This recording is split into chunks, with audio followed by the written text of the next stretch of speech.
Hello friends, ஒர்க்னால video போட முடியல. இந்த வீடியோ நாங்கள் ஆடிப்பெருக்குக்கு மதுரை போன வீடியோ தான்.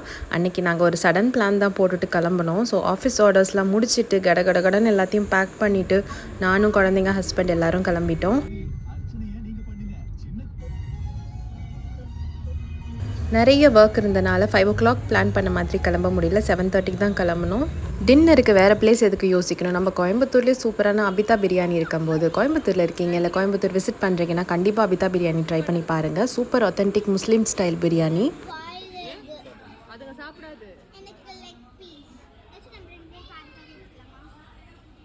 வேணாமா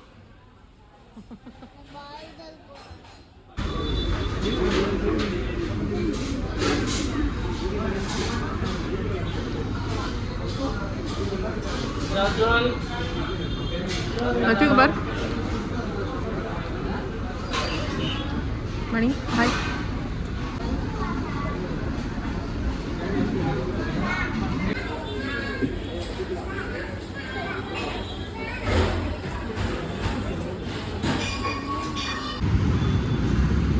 அச்சுக்குட்டி,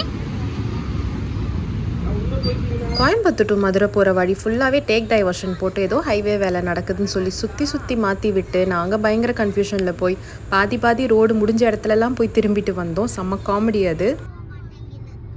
ஒரு வழியாக 1 மணிக்கு தூங்கி காலையில் 8 மணிக்கு எழுந்திரிச்சு கிளம்பி கோயிலுக்கு ரெடி ஆயிடுச்சு. வேறு எங்கே, மதுரை மீனாட்சி அம்மன் கோயில் பார்க்குறதுக்கு தான். ஒரு பொண்ணு ரெடி ஆகணுன்னாலே வீடு தலைகீழ ஆகிடும். இங்கே 3 பொண்ணுங்க. Imagine the flight of the room. அரு சே ஹாய்.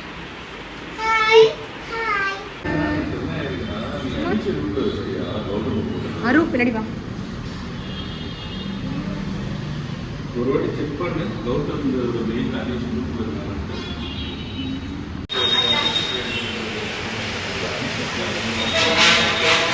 கோயம்புத்தூரில் இருந்து ஆக்சுவல் சூடுனா என்னன்னு தெரியாமல் மதுரையில் காலை வச்சு வெந்துட்டேன். எவ்வளோ குண்டு மல்லியாக இருக்குல்ல நச்சோ. மதுரையில் மல்லி ரொம்ப ஃபேமஸ். அழகா இருக்குல்ல. சரி, அது பிளாஸ்டிக் ரோஸ்.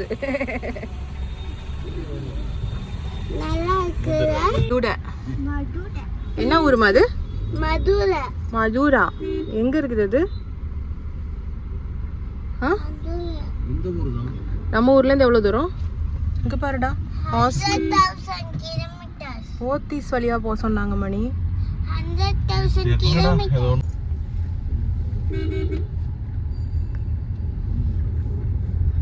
மணி உன் மேப்பில் உன் கார் டப்பா மாதிரி கட்டுது. இங்கே லெஃப்ட் எடுக்க சொல்லிட்டு இந்த ஜுவல்லரி கடை கிட்ட. இங்கே லெஃப்ட் ஜுவல்லரி கடை கிட்ட அங்கே தான் சொல்லுது கூகுள். ஒன்றும் பண்ண முடியாது. அந்த சந்துக்குள்ளே போனால் கூகுள் சொல். அந்த சந்தை இன்னும் நேரோவாக இருக்குது. எப்படி போவ?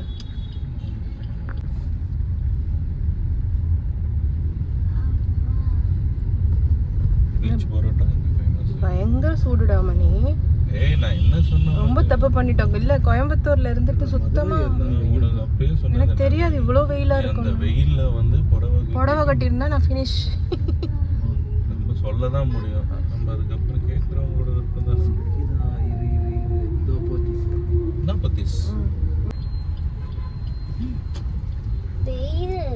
வெயிது நந்திலேருந்து பார்க்கிங் பிளேஸ் போர்டு போட்டிருக்கு. பார்க்கிங் பிளேஸ்க்கு அங்கன்னு போட்டிருக்கு. முன்னாடி பர்ஃபெக்ட். நந்தியை தாண்டி போகும்.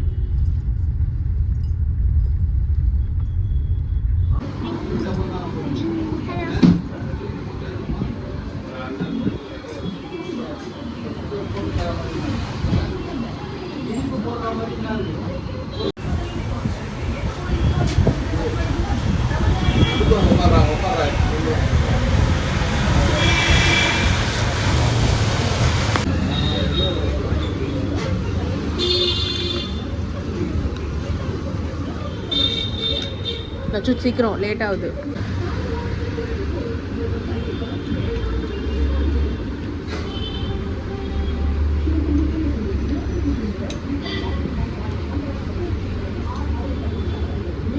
சிந்தாத, சீக்கிரம் முடி. நல்லா இருக்காரு.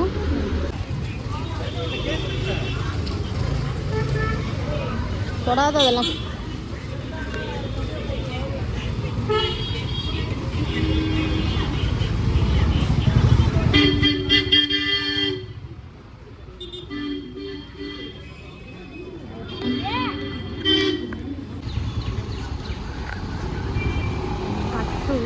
Don't do anything, okay? Just be a good girl.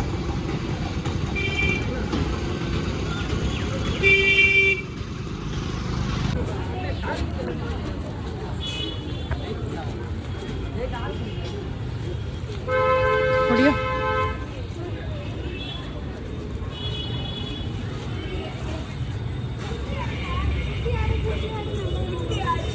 இங்கே பேர் நச்சு பாரு அழகழகாக இருக்கு பாரு நச்சு பாருங்க நச்சு அழகழகாக இருக்கு பாரு நச்சு அழகா இருக்குல்ல எல்லாம் இந்த கடையை பாரு இந்த கடையை பாரு சூப்பராக இருக்கு எல்லாம் மீனாட்சி அம்மன் கதை உங்கள் எல்லாருக்கும் தெரிஞ்சிருக்கும். தெரியாதவங்களுக்கு சொல்கிறேன். மீனாட்சி அம்மன் அப்படிங்கிறது வந்து பார்த்திங்கன்னா பார்வதியோட ஒரு அவதாரம் தான்.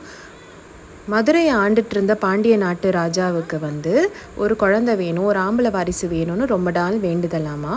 அவர் அதுக்காக நிறைய கடவுள்கிட்ட வேண்டி யாகம்லாம் பண்ணி நிறைய பூஜைகள்லாம் பண்ணாராம். அந்த யாகத்தில் அவங்களுக்கு ஒரு ஆம்பளை குழந்தை வரும்னு பார்த்தா ஒரு பொம்பளை குழந்தை வந்து தான், அதுவும் 3 வயசு குழந்தை. அந்த பெண் குழந்தைக்கு 3 மார்பகம் இருந்துச்சா. இது என்னடான்னு அப்படி கேட்டப்போ அவங்க சொன்னாங்களே இது ஒரு தெய்வ குழந்தை. அந்த குழந்தையோட 3வது மார்பகம் அதாவது பிரெஸ்ட் வந்து அவங்களோட ஹஸ்பண்டை பார்க்கும்போது மறைஞ்சிடுமா. அதுதான் ஒரு இண்டிகேஷன் அப்படின்னு சொன்னாங்களாம். அந்த ராஜா இறந்ததுக்கப்புறம் மீனாட்சி தான் ராணியாக மதுரையை ஆண்டாங்க. நிறைய ஊருக்கு போய் பெரிய வீராங்கனையாக நிறைய போர் செஞ்சு நல்லா ஜெயிச்சு வந்தாங்க. அங்கே வார்க்கு இறங்கும்போது சிவனை பார்த்துருக்காங்க. அப்போ அவங்களோட 3rd மார்பகம் மறைஞ்சிருச்சான். அங்கே சந்திச்சவர் தான் அவங்களோட கணவர்னு அவங்களுக்கு தெரிஞ்சிருச்சான். அவங்கள கல்யாணம் பண்ணிக்க சொல்லி கேட்டிருக்காங்க. அப்போ சிவன் வந்து நீ மதுரைக்கு போய் எனக்காக வெயிட் பண்ணு, நான் வரேன்னு சொல்லியிருக்காராம். கரெக்டாக 8 நாள் கழித்து அவர் வந்து அவங்கள கல்யாணம் பண்ணியிருக்காராம். அதுதான் இன்ன வரைக்கும் மீனாட்சி சுந்தரேஸ்வரர் திருக்கல்யாணம்னு மிக கிராண்டாக பண்ணிக்கிட்டு வராங்க. கோயிலுக்குள்ளே கேமரா வீடியோலாம் அலவுட் கிடையாது. ஸோ நான் வெளியில் வந்து தான் உங்களுக்கு கதையெல்லாம் சொல்லி காமிச்சிட்ருக்கேன். இது முடித்தோடனே கண்டிப்பாக ஒரு ஐஸ்கிரீம் வேணும்னு பசங்க கேட்டாங்க. ஏன்னா அவ்வளோ வெயிலாக இருந்தது. முடிச்சுட்டு நெக்ஸ்ட்டு ஸ்டாப் எங்களோட லஞ்ச் டெஸ்டினேஷன் தான். மதுரைக்கு போனீங்கன்னா கண்டிப்பாக கீரை வடையை மிஸ் பண்ணாதீங்க. அதே மாதிரி இன்னொரு சூப்பரான டெலிகசி பார்த்தீங்கன்னா ஜிகர்தண்டா. அங்கே தான் ஒத்தன்டிக்காக ஒரிஜினலாக கிடைக்கும். எனக்கு ரொம்ப பிடிச்சிருந்தது. ரொம்ப சூப்பர் ஃப்ளேவரில் இருந்தது. அன்றைக்கி ஒரு நாள் டயட்லாம் பார்க்க வேண்டாம், நல்லா என்ஜாய் பண்ணுங்கள். கார் பார்க்கிங்லேருந்து கார் எடுத்துகிட்டு வரத்துக்கே 1/2 hour ஆகிடுச்சு. அவ்வளோ கூட்டம். ஏன்னா நாங்கள் போனது வந்து ஆடிப்பெருக்கு. நல்லபடியாக சாமியை தரிசனம் பண்ணிவிட்டு நாங்கள் வந்த திருப்தியில் ஜிகர்தண்டாவை ஃபினிஷ் பண்ணிகிட்டு இருந்தோம். மணி தான் போய் கார் எடுத்துகிட்டு வந்தாங்க. லஞ்சுக்கு கோனார் கடைக்கு தான் வந்திருந்தோம். மதுரைக்கு வரவங்க இதை மிஸ் பண்ணாமல் போக மாட்டாங்க. சரி லஞ்ச் இங்கே ஃபினிஷ் பண்ணிடுவோன்ட்டு போய் பார்த்தா 40 minutes வெயிட்டிங்னு சொல்லிட்டாங்க. சரி பரவாயில்ல, எப்பயோ தானே வரோன்னு சொல்லிட்டு நாங்களும் பார்க்கிங்கில் போட்டுட்டு வெயிட் பண்ண ஆரம்பிச்சிட்டோம்.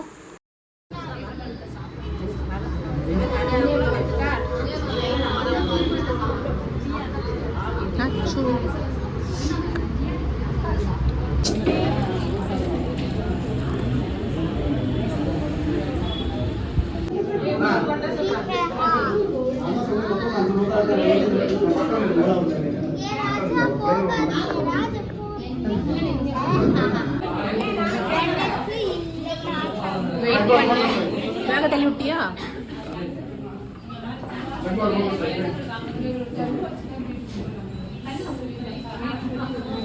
என்னது இது? நம்ம 2 மட்டும் வச்சுக்கோங்க. என்னென்ன வாங்கணும்னு பார்த்தீங்கன்னா சிக்கன் பிரியாணி, பரோட்டா, குடல் குழம்பு, மட்டன் நல்லி, மட்டன் சுக்கா, சிக்கன் 65. குழந்தைங்க வந்து ஸ்பைஸ் ரெபல் சாப்பிட மாட்டாங்க அப்படிங்கிறதுனால அவங்களுக்கு ஒயிட் ரைஸ் கேட்டாங்க. கறி தோசை ரொம்ப ஃபேமஸ் மதுரையில் அப்படின்னா நான் கண்டிப்பாக ட்ரை பண்ணணுன்ட்டு தான், அதுக்காக தான் ஸ்பெஷலாக வந்ததே. அதுவும் கோனார் கடையில் ட்ரை பண்ணணும் தான் வந்தது. ஸோ கறி தோசை சொல்லியாச்சு. கறி தோசை எனக்கு ஓகேவாக தான் பட்டுச்சு. ரொம்ப சூப்பர்லாம் சொல்ல முடியாது. இதுக்கு எதுக்குடா இவ்வளோ ஹைப் கொடுத்தீங்கன்னு தான் எனக்கு தெரியல. இதை விட பெஸ்ட்டான சாப்பாடெல்லாம் கோயம்புத்தூர்லேயே கிடைக்கிதேன்னு நான் நினச்சேன். அது மாவு ஏதோ வேகாத மாதிரி எனக்கு ஒரு ஃபீல் ஆச்சு. இதுக்கு போய் 250 rupees ஒரு கறி தோசைக்குங்கிறது ரொம்ப ரொம்ப ஓவர் ஹைப்பாக எனக்கு ஃபீல் ஆச்சு. இது என்னோட ஒப்பீனியன் தான் சொல்கிறேன், யாரும் கோச்சிக்க வேண்டாம். அவங்களுக்கு பிடிச்ச டேஸ்ட் அவங்களுக்கு பெஸ்ட்டு தான். எனக்கு வந்து கோயம்புத்தூர் ஃபுட்டு தான் ரொம்ப பிடிச்சிருந்தது. நான் சென்னை ட்ரை பண்ணியிருக்கேன், கோயம்புத்தூர் ட்ரை பண்ணியிருக்கேன், இப்போ மதுரை ட்ரை பண்ணியிருக்கேன். சுமாராக தான் இருந்தது. பிரியாணியும் எனக்கு ஓகேவாக தான் பட்டுச்சு. அதில் உப்பு கொஞ்சம் புளிப்பு அதிகமாக இருந்த மாதிரி இருந்தது. 250 rupeesக்கு ஒரு கறி தோசைன்னு தெரியாமல் 2 வாங்கிட்டோம். பிகாஸ் அவங்க மெனு கார்டே கொடுக்கல. ஃபஸ்ட்டு இவ்வளோ தான் இருக்குதுன்னு சொன்னனால நாங்களும் வாங்கிட்டோம். ஆனால் அது வந்து ப்ரைஸுக்கு ஏற்ற இது இல்லை. சிக்கன் 65ல் உப்பே இல்லாத மாதிரி ஃபீல் ஆச்சு. பட் ஓகே, ஆர்டர் பண்ணிட்டோமேன்ட்டு நாங்கள் வேறு வழி இல்லாமல் சாப்பிட்டு முடிச்சிட்டோம். இன்ஸ்டா ரீல்ஸ், நிறைய ஃபுட் பிளாகர்ஸ் சொன்ன ரிவ்யூ இதெல்லாம் பார்த்துட்டு தான் மதுரைக்கு வந்தால் கண்டிப்பாக வந்து இந்த அத்தன்டிக்கான குசின் ட்ரை பண்ணணும்னு நினச்சோம். But totally disappointed. என்னோட நேட்டிவ் கோயம்புத்தூர் கிடையாது. ஆனால் இங்கே வந்து இந்த கொங்கு நாட்டு ஸ்டைல் சாப்பாடு சாப்பிட்டுட்டு வேறு எங்கே போனாலும் ருசி இல்லாத மாதிரி தான் இருக்குது. Not your fault. இது வந்து கோயம்புத்தூரோட மிஸ்டேக்குன்னு தான் சொல்லலாம். நல்லா சாப்பிட்டுட்டு ரூமுக்கு போய் சூப்பராக ஒரு தூக்கத்தை போட்டுட்டு அதுக்கப்புறம் நாங்கள் ஊருக்கு கிளம்பிட்டோம். மதுரைக்கு ஒரு டாட்டா பபாய் சொல்லியாச்சு. இது பெரியார் பஸ் ஸ்டாண்ட் கிட்ட இருக்கிற அந்த ஒரு ஸ்கல்ப்சர்ஸ்லாம் வச்சுருப்பாங்க. சூப்பராக இருந்துச்சு இது பார்க்குறதுக்கு.